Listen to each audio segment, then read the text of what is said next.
Today we're watching Music is Kinda Dead. Music has been the pillar that's held up society and human connection for centuries. If I couldn't wake up and listen to my old Kanye tracks at the gym, or MJ tracks and in my head think I'm sounding like him, but I sound completely nothing like him, then I probably wouldn't be as productive in my days. And from the 2000s to 2010s, every year felt like we had a certain music era going on. It felt special, like you could point out what genre was popping and what the media was focusing on. Now we probably have the most music ever recorded in human history, so you would think it'd feel way more special, but if anything, it's the opposite now. And a lot of people have been talking about it this year. It's felt like it's only gotten worse every year. One genre that's probably facing its worst fall off ever is rap. And to me, since rap is the type of music I listen to the most, I feel very much qualified to talk about this. Anyone who was there for the prime SoundCloud rapper time from 2016 to 2020 already knows how much— Bruh, old Kodak was like that.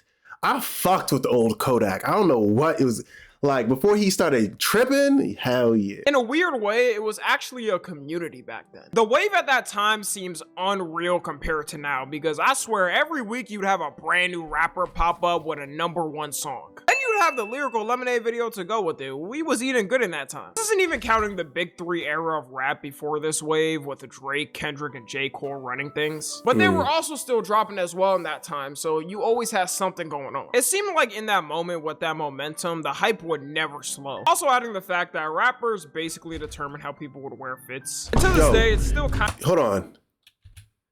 This man was not with the gimmicks. Rappers basically determine how people would wear fits. And to this day, it's still kind of like that, but I would say it's dropped off way more. The whole Hypebeast era, where every kid was begging their parents for a Supreme hoodie and skinny ripped jeans. I ain't gonna lie. If a nigga did that to me if a nigga was throwing money at me while I was on the street, like just doing my business, I'm not gonna be mad at it.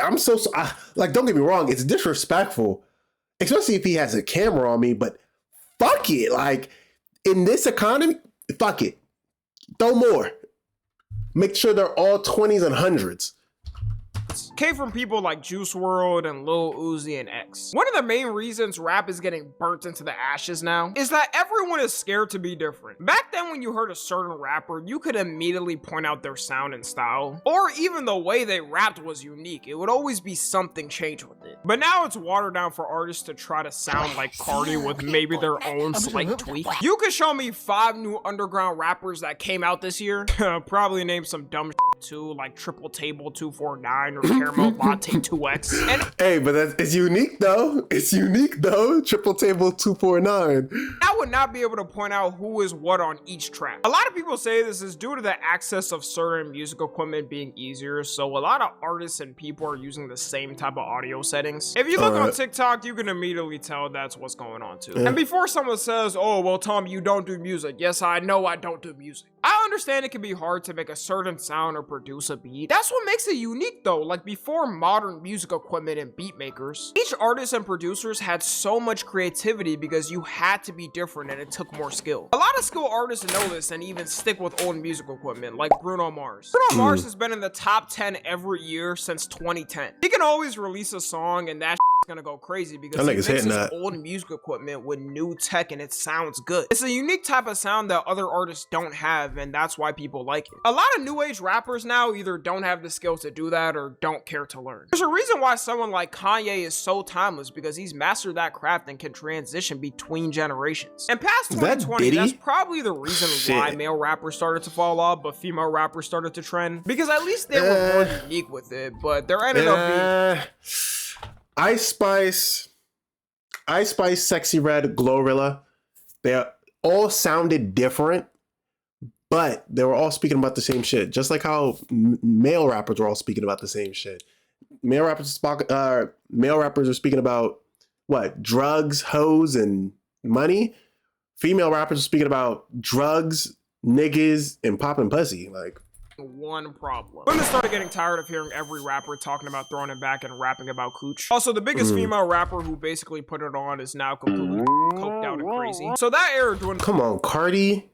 Really? Come on, man.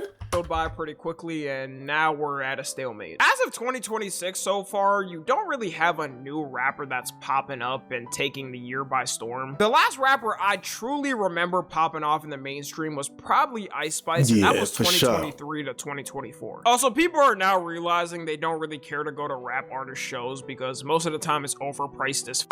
A lot of these rappers can barely get through half the performance without either passing out from all the lean they're having, or crashing out and fighting someone in the crowd and then leaving halfway through. With other artists like pop artists, at least they try to give you a good show with visuals and stage performers. But moving on from rap music to music in general, something that's slowly ruining it is AI. Last year already, AI artists ended up being 10% of all music creators. Keep in mind that AI artists only started becoming a thing in the mainstream last year, so that's some scary numbers. In a span of 1 year, they took over 10% of total human music creators. Imagine 20 or 30 years. And you may be thinking, I don't listen to it and would never, so I'm good. Well, you might want to double check because you might have by accident. Yes, you may have been assaulted by an AI song and did not know. On TikTok since 2025, there's been multiple song trends that went viral that turned out to be AI. One of the biggest trends was a song called I Run by an artist named Haven. I can't play it here due to copyright, but I guarantee at least 90% of y'all probably heard this song on a TikTok. I personally don't know how people like it. It sounds spiritually Israeli to me, but it did blow up. The song has 2.1 million videos made to it just for reference. And when people started complaining, streaming platforms sniped that shit off their platforms, but the damage was done. When people listen to these AI that and the fact that they can see the numbers, they already see the analytics and where the direction is going, they're going to invest in AI artists. It's coming. And that's what's kind of like the scariest thing. Well, only when we get to the point where we can't differentiate the two. As long as we can, there will always be people that stand against it. And it is what it is. artists, it pushes out all other real artists that make music out the algorithm. Because these music platforms only boost what's trending. Even though a lot of the younger generations may not listen to these artists, older generations don't give a fuck. They either don't know it's AI or don't care because they think it sounds good and they don't really have a problem with it being AI. When the We Are Charlie Kirk song came out, some of them genuinely thought it was a real song and poetic. It also doesn't help that you'll have AI artists pull a Shadow Clone no Jutsu, pop up and steal a real artist's flow and release songs. Because they can release unlimited songs and you best believe they'll have fans who will listen to it. An AI artist last year named Zanaya Monet charted on the Billboard charts for the first time ever. I fully blame Gen X and boomers for this because I know this was not Gen Z. I ain't never been in the car and my homie said turn on that Zanaya Monet. If you're in my car and you turn on any AI music, just know we're not getting out that car, that shit's blown up. Believe it or not, she, or should I even call it a she, it's a robot. She signed for $3 million to a record label. Wow. Yes, the great morality. Fuck, bro, there's so much money in this world, bro. I need me a piece of record labels.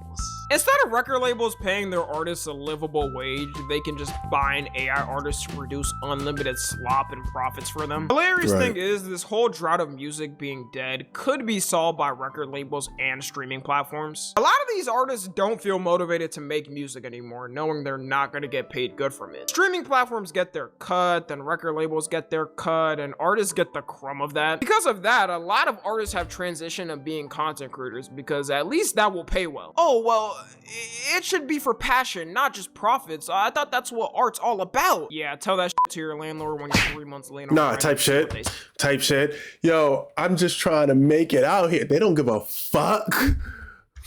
It's simple science. While yes, the artists do love what they do, if they don't get paid fairly in a livable wage, they're gonna have to significantly drop the amount they do. And you can only tour so much in the year to make money, with that not even being a guarantee you'll make enough to survive for the year. So their best bet a lot of times is doing content and maybe streaming to at least have some income to survive. And the last thing I want to talk about is concert pricing. You know how everybody says, oh man, this next summer about to be so lit, we about to be out going to concerts, this 2026 summer gonna go crazy. Yeah, it's the exact opposite this year. We are staying inside for 2026 summer. I don't understand the appeal of concerts. If somebody wants to break that down for me, hey, I'll gladly listen and I'll read the comments.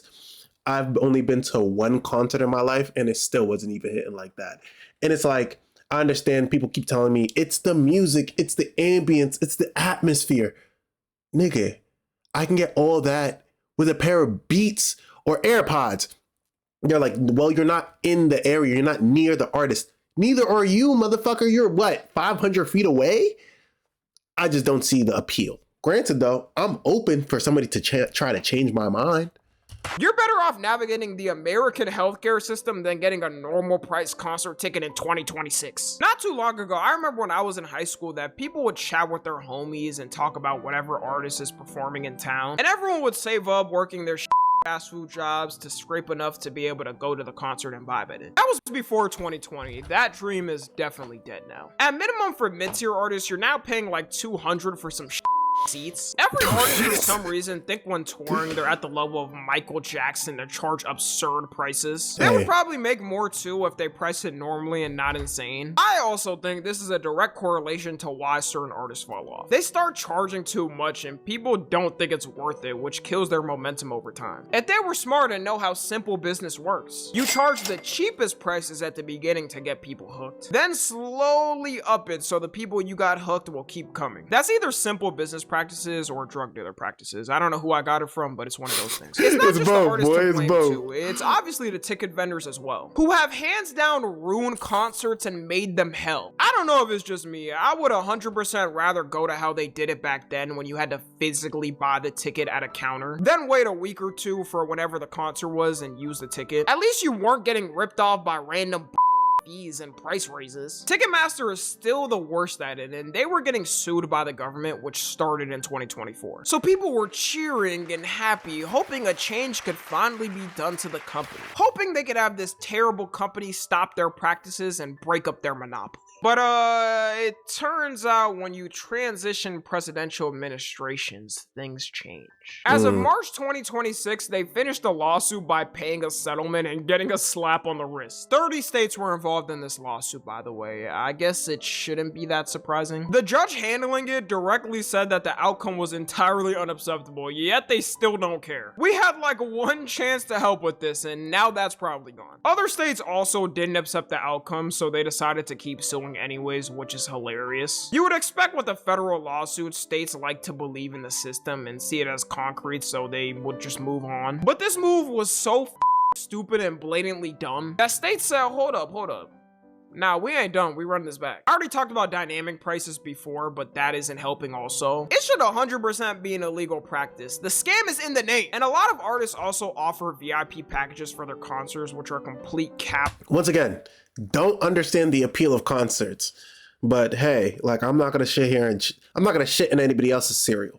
Rip-offs. You have a normal ticket for like $150, but the VIP package is $500. And Damn. for the $500, it includes that you're closer to the stage and get a free food and beverage. Probably a preheated hot dog and a warm Gatorade too. Ain't nobody want that. I don't understand why some artists offer these packages and they're not at the level to give something good. Anyways, that's gonna be all. Follow me on. Hey, man. Tell me what your guys' thoughts are in the comments below. Tell me if you guys enjoy concerts or not. Personally, me, you already see my opinion on it. But I love you guys. I appreciate you guys. Like up, sub up, and I'll catch you on the next one. Grit your teeth and chase your dreams.